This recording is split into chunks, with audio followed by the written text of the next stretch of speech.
শুভ সকাল বন্ধুরা, কেমন আছো তোমরা? সকলে ভালো আছো তো? আমিও অনেকটা ভালো আছি। তো দেখো, আজকে সকালে ঘুম থেকে উঠে পড়েছি। উঠে কিন্তু প্রথমে ঝাড় দেওয়া, মোছা, রান্নাঘরটা পরিষ্কার করা এগুলো করে নিয়েছি। তারপরে এসেছি বাথরুমে বাসন ধুতে। অনেকগুলোই বাসন ছিল, সেই বাসনগুলো ধুয়ে নিয়ে এখন আমি যাচ্ছি স্নান করার জন্য।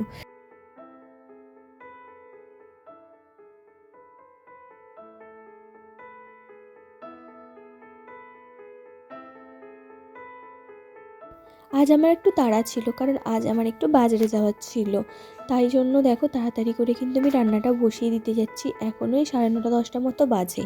তো আমি রান্না বসাতে গেলাম। আজ কিন্তু শুধু আলু ভাতে ভাত করে রেখে বাজারে গিয়েছিলাম। আর এই দেখো, এতগুলো বাসন ছিল যেগুলো আমি সকালবেলা মেজে এখানটাতেই রেখে দিয়ে গিয়েছিলাম। তো আমি কিন্তু ভাতটা এখানে বসিয়ে দিলাম। আর আমার দিকে দেখো, আমি এখন ভাতটা বসাচ্ছিলাম আর ফোনের ক্যামেরাটা কিন্তু অন করে আমার সামনেই রাখা ছিল। এই যে একবার আমার ফোনের দিকে চোখ পড়লো আর দেখো নিজেকে দেখতে শুরু করে দিলাম। আর মনে মনে তখন অনেক কিছু ভাবছিলাম। আগে কতই না সুন্দর ছিলাম, এখন দেখো মাথার যত দিন যাচ্ছে চুলগুলো সব ঝরে যাচ্ছে, শরীর যত দিন যাচ্ছে আরও বেশি মোটা হয়ে যাচ্ছে। মাঝে মাঝে নিজেকে দেখলে অনেক আফসোস হয়, মনে হয় কি ছিলাম আর কি হয়ে গেলাম।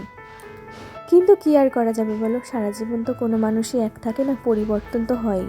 চলো এবার সোনামাকে নিয়ে আসতে যাই স্কুল থেকে। সোনামাকে স্কুল থেকে নিয়ে চলে এলাম। আর সোনামাকে আজকে স্কুলে দিয়েছিল অর্ধেক ডিম আর খিচুড়ি। তো সোনামাকে সেটা খাইয়ে দিলাম, তার সাথে আমিও একটু খেয়ে নিয়েছিলাম। আর আজকে জানো, বললাম না ডোমজুড়ে যাব, তো সোনামাকে খিচুড়িটা খাইয়ে ডোমজুড়ে চলে গিয়েছিলাম। সেসব ভিডিও ক্লিপ আর নেওয়া হয়নি, তোমাদের সাথে কিছু শেয়ারও করা হয়নি। তো দেখো, ডোমজুর থেকে এখন এসেছি এই যে সমস্ত কিছু বাসন পড়েছিল সেগুলো মাজতে। তো বাসন মাজতে এলাম আর মাছও বেছেছি, অনেক মাছ কিনে নিয়েছিলাম আজকে। দু রকম চিংড়ি মাছ, ভোলা মাছ, তো সেগুলোও তোমাদেরকে দেখানো হয়নি। আমার মাথা থেকে একদমই বেরিয়ে গিয়েছিলো যে সেগুলো তোমাদেরকে একবার ভিডিও করে দেখাবো। তো দেখো, আমি কিন্তু বাথরুমের মধ্যে মাছ বেছেছিলাম, ধুয়েছিলাম বলে বাথরুমে আঁশে ভর্তি হয়েছিল মাছের। তো সেগুলো আমি পরিষ্কার করে নিলাম। তারপরে দেখো, বিকেল হয়ে গেছে, এখন প্রায় 5টা মতো বাজে। আর সোনামা যাবে এখন পড়তে। তাই সোনামাকে ঘুম থেকে তুলে দেখো রেডি করিয়ে দিয়েছি পড়তে যাওয়ার জন্য। ওকে দিয়ে দিয়েছি তরমুজ। ও কিন্তু তরমুজটা খেয়ে নিচ্ছে।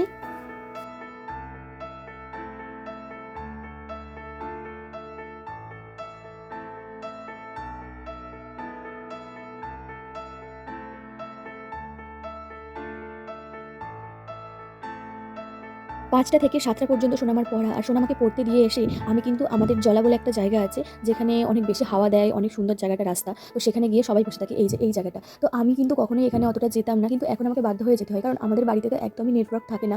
একদম বাড়িতে কেন, বাড়ির আশেপাশেও কোথায় নেটওয়ার্ক থাকে না। তো এই জায়গাটায় দেখেছি খুব ভালো নেটওয়ার্ক থাকে। তো তার কারণে ভিডিও পোস্ট করার জন্য কিন্তু আমাকে এখানে এই কিছুদিন যাবত রোজই বিকেলে যেতে হচ্ছে। আমি গিয়ে ভিডিওটা পোস্ট করে ওখানে দাঁড়িয়ে থাকি বা বসে থাকি, যখন ভিডিও পোস্ট হয়ে যায় তখন চলে আসি। আজকে ওখানেও নেটওয়ার্ক ছিল না, একদমই নেট চলছিল না, আর ভিডিওটা পোস্ট হতেই চাইছিল না। তো তার কারণেই দেখো, সন্ধ্যা হয়ে গেছে, সবাই বাড়ি চলে গেছে, কিন্তু আমি আর বাড়ি যেতে পারছিলাম না। আমাকে ওখানেই দাঁড়িয়ে থাকতে হচ্ছিল। তো একটা একটা করে বাড়ির দিকে আসছিলাম, কিন্তু দেখছিলাম ভিডিওটা পোস্ট হতে এখনও অনেকটা বাকি আছে। তো তার কারণেই দেখো, সন্ধ্যাবেলাও আমি কিন্তু ওখানে দাঁড়িয়েছিলাম। 6টার সময় করে বাড়ি চলে এসে সন্ধ্যে টন্ধে দিয়ে তারপরে চলে গিয়েছিলাম সোনামাকে আনতে।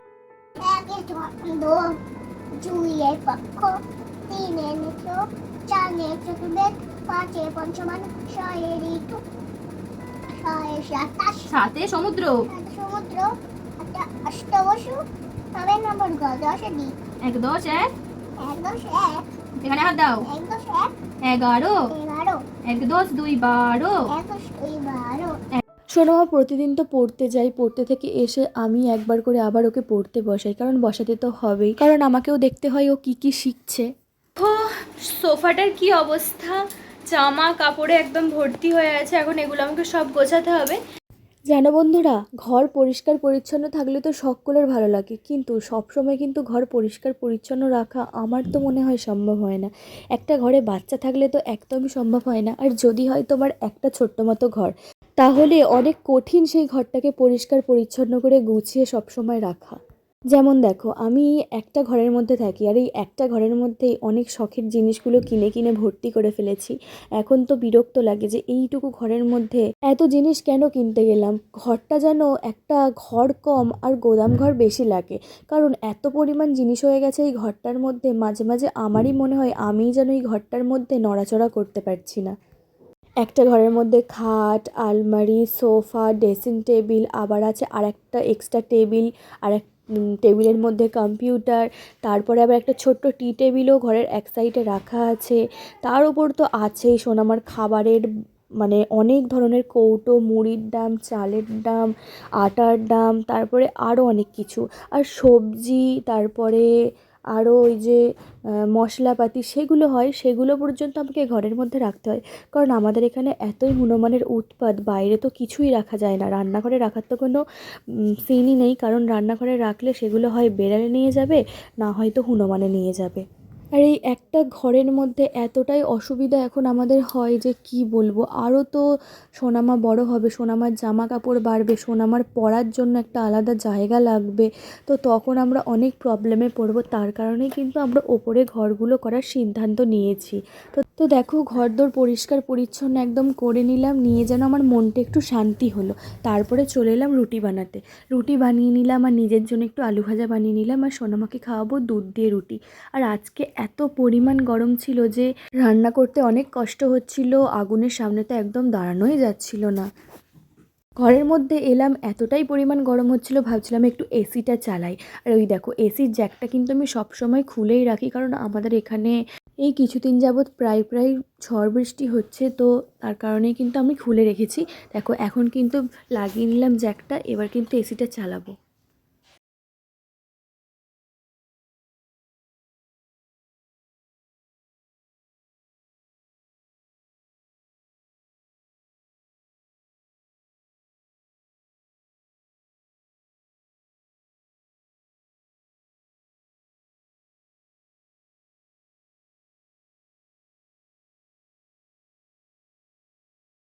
কাজ করতে করতে তোমাদের সাথে কিছু কথা শেয়ার করি চলো। আমি আজকে ডোমজুড়ে গিয়েছিলাম, আর গিয়ে সেখান থেকে দুটো কিন্তু 3 পিস কিনে এনেছি।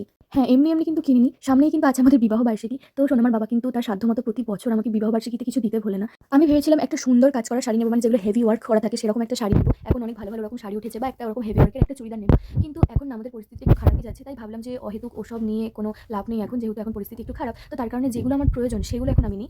সোনামাকে নিয়ে ডান্স ক্লাসে যাওয়া থেকে আরম্ভ করে বাজার, দোকান, সবজি বাজার, মাছ বাজার, এটা ওটা করার জন্য তো আমাকে সব সময় বাজার যেতে হয়। মানে তাই যারা আমরা এরকম বাড়ির বাইরে অনেক বেরোই তাদের কিন্তু চুড়িদারগুলো একটু বেশি লাগে, যারা চুড়িদার কুর্তি পরো না কেন, তো তারা জানবে। তো তার কারণে আমি কিছুদিন আগেই 2-3টে কুর্তি কিনেছিলাম। আবার ভাবলাম যে দুটো এরকম যদি চুড়িদার কিনে রাখি, তাহলে কিন্তু যখন আমার মায়ের বাড়ি যাবো এত গরমের মধ্যে এই হালকা চুড়িদারগুলো পরে কিন্তু আমি যেতে পারবো গরমের মধ্যে। না হলে সেই মানে হেভি চুড়িদারগুলো পরে পরে আমাকে যেতে হবে বাসে, গাড়ি করে সোনামাকে নিয়ে, তো অনেক কষ্ট হয়ে যাবে শরীরে। তাই ভাবলাম যে এগুলো কিনে রাখি, যদি মানে বাজার টাজার যাওয়ার হয় বা যদি আমার মায়ের বাড়ি যাওয়া হয় তাহলে এগুলো পরে কিন্তু যেতে পারবো। তো এই দুটো চুড়িদার কিনে এনেছি 3 পিস, দাম নিয়েছে 650 টাকা করে, 1300 টাকা। একটা টাকাও দাম কমায়নি, বলেছে আমাদের কাছে যা দাম তাই নাকি আমরা নিই।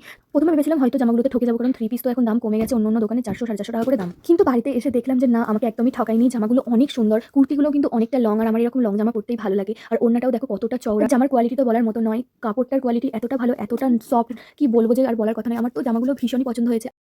তো বন্ধুরা, জামাগুলো কীরকম হয়েছে কমেন্ট বক্সে অবশ্যই জানিও। তো চলো আজকের মতো এটুকুই ভিডিও, কালকে আবার দেখা হচ্ছে। তো ততক্ষণের জন্য সবাই সুস্থ থেকো, ভালো থেকো, গুড নাইট।